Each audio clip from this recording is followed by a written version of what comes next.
दोस्तों, आपने कभी ये बात सोची है कि बहरे लोग बोलना कैसे सीखते होंगे? अगर नहीं तो सोचना शुरू कर दो। अब कहोगे कि भाई वो तो बहरा है, गूंगा थोड़ी ना, बोलना तो सीख ही जाएगा। लेकिन एक बात पर आप गौर करो, यदि किसी ने कभी कुछ सुना ही नहीं तो उसे बोलेगा कैसे? नहीं समझे? मान लो तुम्हें मैं कुछ नए शब्द सिखाता हूँ। आप कहो बोंजोर। यह एक फ्रेंच शब्द है जिसका मतलब होता है हेलो। अब आपने यह शब्द सुना तभी इसे बोल पाए। आपको बताया गया कि इसे बोलते कैसे हैं। आप बचपन में क्या ABCD सीखकर जन्म लिए थे? नहीं ना।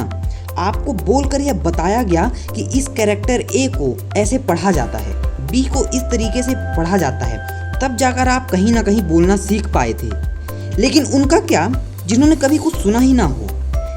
क्या वो कभी बोल नहीं पाते? और अगर बोलना सीख जाते हैं तो कैसे सीखते हैं? इन्हीं सवालों का जवाब आपको आज के इस वीडियो में मिलेगा। तो चलिए बिना किसी आपके टाइम को वेस्ट किए बिना लेट्स स्टार्ट।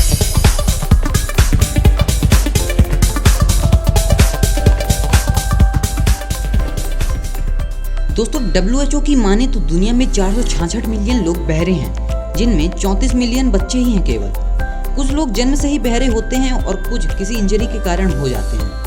उन लोगों को बात करना सिखाना ज़्यादा आसान होता है जो बाद में किसी कारण से बहरे होते हैं। ऐसा इसलिए है क्योंकि वो लोग पहले से ही आवाज़ें और शब्दों से फेमिलियर होते हैं जो उनकी बोली में यूज़ होता है। ऐसे लोगों को स्पीच ट्रेनिंग देकर आसानी से बोलना सिखाया जा सकता है। मगर असली दिक्कत तो होती है जो जन्म से ही बहरे होते हैं। दिक्कत क्या, काफ़ी ज़्यादा मुश्किल हो जाता है। ऐसा नहीं कि उन्हें बोलना सिखाया नहीं जा सकता, मगर उसके लिए बहुत ज़्यादा समय और सब्र की ज़रूरत होती है।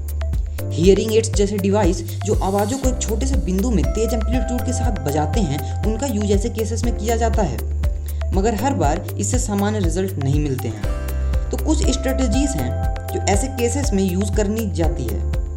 उनमें एक आता है स्पीच ट्रेनिंग, जिनमें आवाज़ों के टोन कंट्रोल पर फोकस किया जाता है। आवाज़ों के टोन पर फोकस कर उन्हें सिखाया जाता है कि आवाज़ों को कैसे निकालना है। उसके बाद आता है ऑडिटरी ट्रेनिंग, जिसमें शब्दों के डिफ्रेंसिएशन कर आवाज़ें निकालना सिखाया जाता है। मतलब ये सिखाया जाता है कि हर आवाज़ को किस एंगल से बोलना है ताकि वो सटीकता से निकले। इसके बाद एक बहुत ही पॉपुलर चीज़ आती है लिप रीडिंग, जिसमें लिप्स के मोशन को परख कर आवाज़ें निकालना सिखाया जाता है।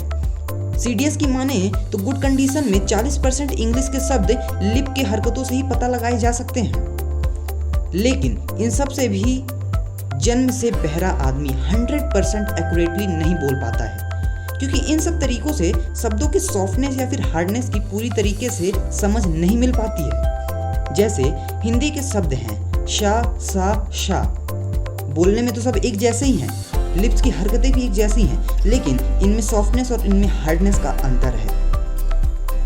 और भी उन्हें तेज और धीरे बोलने में डिफरेंशिएशन नहीं सिखाया जा पाता है।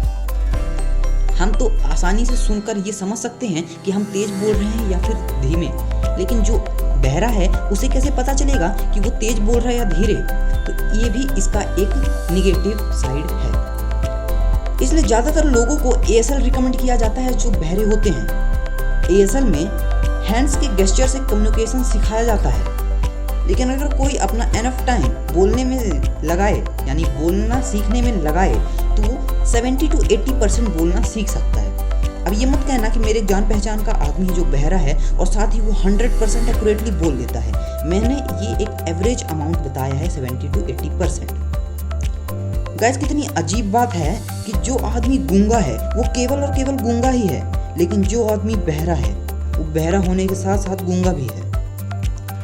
गाइस, अगर आपको इस वीडियो से 0.1% की भी वैल्यू मिली होगी तो मेरे को शायद बताने की जरूरत नहीं है कि आपको क्या करना है, लेकिन हाँ, एक कमेंट जरूर छोड़ देना मेरे फ्यूचर मोटिवेशन के लिए। टिल देन, गुड बाय, जय हिंद, जय भारत।